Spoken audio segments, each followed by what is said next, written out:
بسم اللہ الرحمن الرحیم۔ کنیز گھر میں سب بہن بھائیوں سے چھوٹی تھی، شکل و صورت مرجھائے پھول کی مانند تھی۔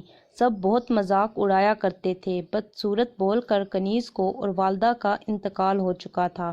والد صاحب نے دوسری شادی کر رکھی تھی۔ دوسری والدہ بھی ماں کی طرح حوصلہ افزائی شفقت سے کبھی دل کو دلاسا نہ دیتی تھی۔ کنیز کے والد صاحب جب شادی کا کہتے وہ رو پڑتی اور ایک ہی بات بولتی، خوبصورت کو سب اپناتے، مجھ بدصورت کے ساتھ کون گھر بسائے گا؟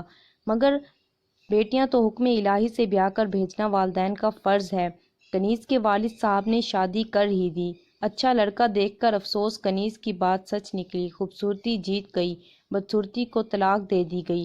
چند ماہ بعد والد صاحب نے حوصلہ دیا اور پھر ایک دوست کے بیٹے ساتھ شادی کر دی۔ 2 سال بعد جڑواں بیٹی اور بیٹا پیدا ہوا۔ افسوس، نتیجہ پھر وہی نکلا، طلاق۔ مگر اب کی بار باپ نے بھی بدصورت بیٹی سے پلہ جھٹک لیا اور کہا اب اور نہیں سنبھال سکتا، تیری دوسری ماں برداشت نہیں کرے گی۔ آج ہی وہ بدصورت کنیز سڑکوں پر کبھی کہیں تو کبھی کہیں بھیک مانگ اپنا اور اپنے بچوں کا پیٹ بھر رہی ہے۔